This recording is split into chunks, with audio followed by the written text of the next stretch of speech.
Before anyone ever lived in the White House, there was already a hole in the ground where a much bigger building was supposed to go. Crews had dug out a basement for a presidential palace nearly 5 times the size of what stands there today.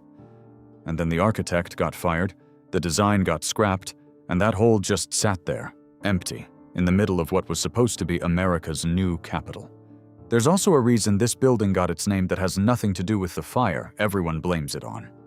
And a famous rescue story that's been credited to one woman when it actually took a household, including a teenager who wasn't even free. I rebuilt the entire construction sequence using advanced AI, from the canceled palace to the cornerstone to the 2 porticos that took 3 more decades to finish. So let's get started. There was supposed to be a palace here. That's what L'Enfant designed. A president's house nearly 5 times the size of the building standing at 1600 Pennsylvania Avenue today, positioned on a ridge above the Potomac with commanding views in every direction. He'd already broken ground. The basement excavation was underway. Then Washington fired him.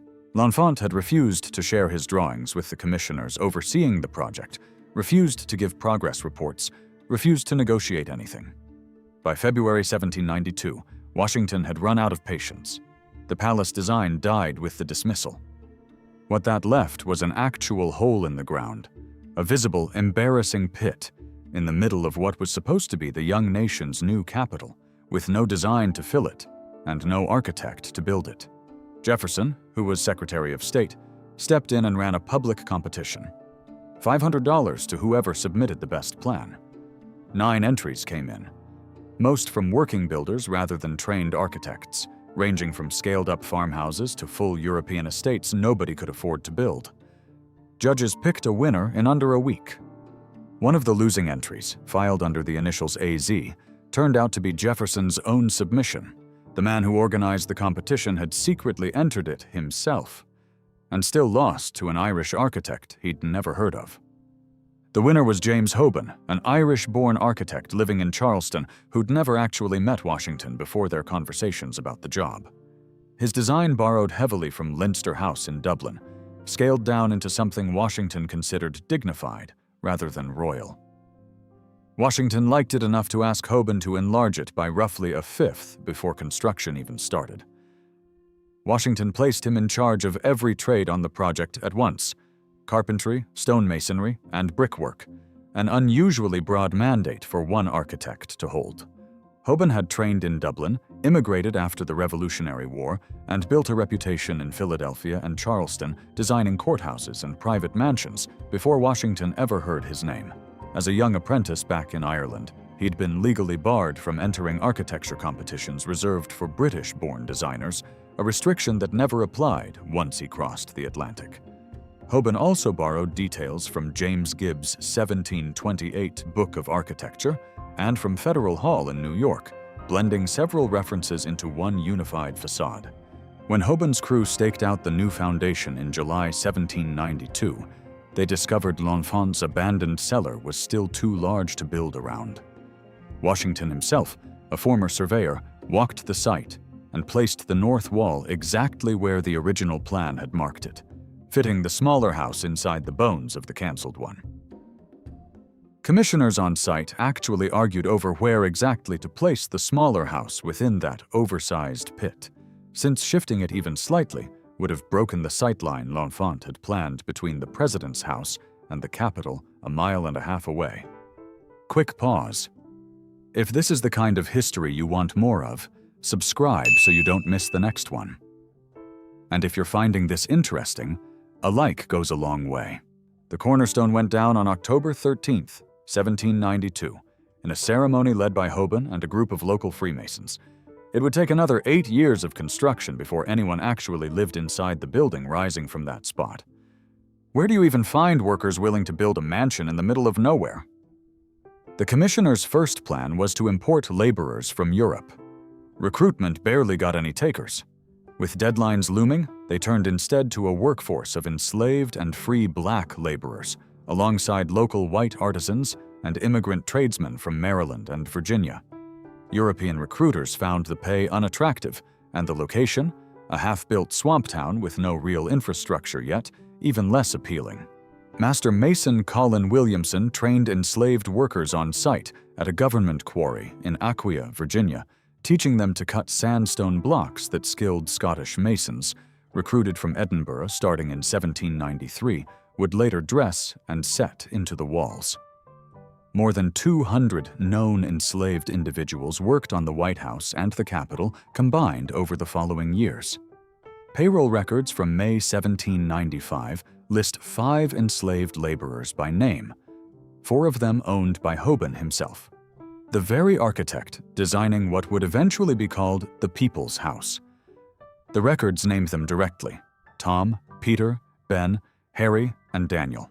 Workers, enslaved and free alike, lived in temporary huts built along the north side of the property, close enough to the construction site to start work at first light.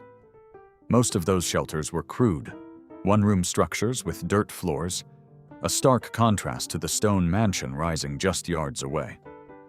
Those Scottish masons brought skills nobody locally had, carving detailed motifs like the Scottish double rows into the stone, a decorative touch that still survives on the building's exterior more than 2 centuries later. Construction didn't go according to plan for long. Material shortages and repeated delays forced Hoban to cut the design down further, eliminating the basement level entirely and reducing the house from 3 main floors to 2. A cheaper brick, made right on site, ended up lining sections of the stone facade to save money nobody had budgeted for. The original design had called for more than 100 rooms across 3 full stories. What actually got built ran smaller in nearly every dimension, a direct result of running out of both money and skilled hands at almost the same time. The commissioners also cut corners on interior details wherever the budget demanded it, deferring plasterwork, paint, and finished flooring in entire wings until money could be found later. In 1798, workers coated the porous sandstone walls in a mixture of lime, rice glue, and kasen, a whitewash meant purely to protect the stone from cracking in the cold, not for looks. Was the building actually painted white to hide fire damage, the way most people assume? No. It never fails to surprise me how many people get this backwards. That whitewash went on 16 years before the British ever set foot near the building, which means the nickname that stuck to this house had nothing to do with any fire at all. Newspapers were already using the nickname White House informally by 1810, 4 full years before there was any fire damage left to explain. The name only became official much later, when Theodore Roosevelt put it on the building's stationery in 1901, more than a century after workers first brushed on that protective coat of lime. By November 1800, the house was barely finished enough to live in. President John Adams moved in with only 6 habitable rooms ready, and his wife Abigail reportedly hung laundry to dry in what's now the East Room, the only space large enough to manage it. Adams lived there for just 4 months before losing his re-election bid, making him the shortest-tenured original occupant of a house he'd waited years to finally move into. Technically, the house wasn't considered fully complete until 1803, 3 years after his family had already moved in. Thomas Jefferson, who took office the following year, spent much of his presidency finishing what Hoban had left undone. He brought in architect Benjamin Henry Latrobe in 1807 to design low colonnades on the east and west sides, adding storage and stable space while giving the grounds a more finished, private look. He also sold off the ornate coaches and silver-mounted harnesses Adams had purchased, trying to strip away anything that made the house feel more like a European court than a Republican residence. Latrobe also redesigned parts of the interior layout, correcting drainage problems and structural issues Hoban's original construction had never fully resolved. None of that made the house immune to what came next. On August 24, 1814, during the War of 1812, British troops marched into Washington and prepared to burn every public building in the city, retaliation for an earlier American raid on York in Canada. President Madison had left the city days earlier to meet with his generals at the front, leaving Dolly to monitor the approaching British army through a spyglass from the roof. Just hours earlier that same day, American forces had been routed at the nearby Battle of Bladensburg, leaving the road into the capital essentially undefended. First Lady Dolly Madison waited as long as she safely could, refusing to leave without saving a full-length portrait of George Washington hanging in the state dining room. The frame was screwed to the wall, and there wasn't time to unscrew it properly. She'd already sent away the White House silver and velvet drapery for safekeeping earlier that same day, prioritizing what she judged irreplaceable over what was merely valuable. She didn't do this alone. Dolly ordered Paul Jennings, a 15-year-old enslaved member of the household staff, along with the White House steward and gardener, to break the frame apart and cut the canvas free with a knife. I can't shake the image of a teenager cutting a president's portrait out of its frame with British troops closing in on the building. Hours later, British soldiers sat down and ate a meal from the abandoned White House kitchen before setting the building on fire. The interior burned completely. Only the exterior sandstone walls, scorched but structurally sound, survived the night.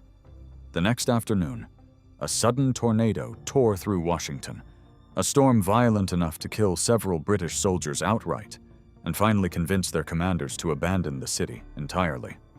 The same storm helped douse the flames still burning inside the White House walls.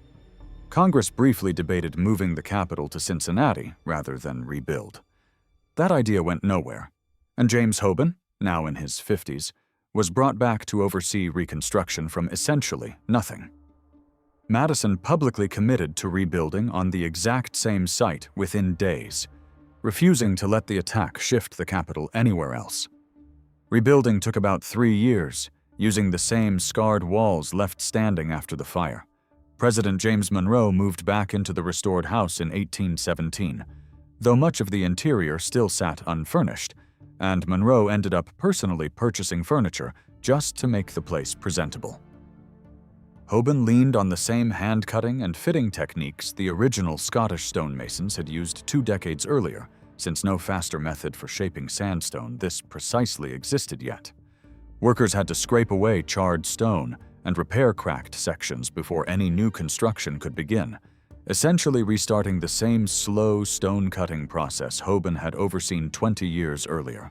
Monroe eventually spent nearly $10,000 of his own money on furnishings, a debt Congress only partially reimbursed years later after he'd left office.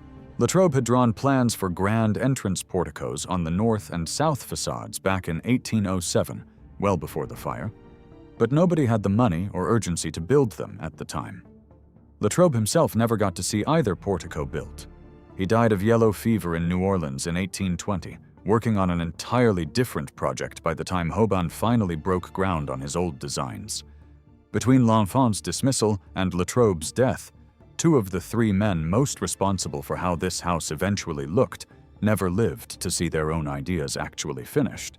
That changed slowly, one presidency at a time. In 1824, under Monroe, Hoban finally built the south portico, a curved, columned porch that gave the house a proper entrance for the first time in over 3 decades of use. Its groin-vaulted understructure, engineered entirely by Hoban himself, still supports the weight of that stone porch today, relying on brick and stone vaulting alone since structural steel simply didn't exist yet as a building material. Workers used Seneca sandstone hauled down from quarries along the C&O Canal in Maryland for both porticos, a different source entirely from the original aquea stone used decades earlier, with a warmer, more consistent color that subtly changed the building's appearance in the very sections most visitors actually walk through today. 5 years later, in 1829, Hoban began construction on the north portico, the grand columned entrance most people picture when they think of the White House today, finishing it around 1830, just as Andrew Jackson was settling into office. It turned out to be one of the last projects of Hoban's long career.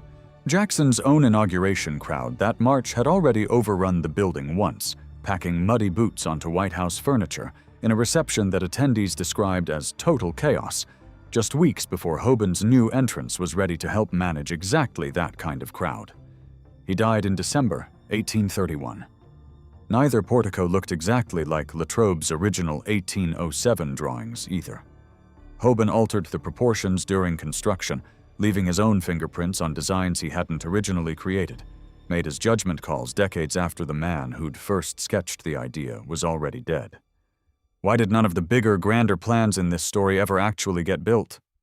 Money, mostly, and a repeated choice to keep the house from ever looking like L'Enfant's original palace.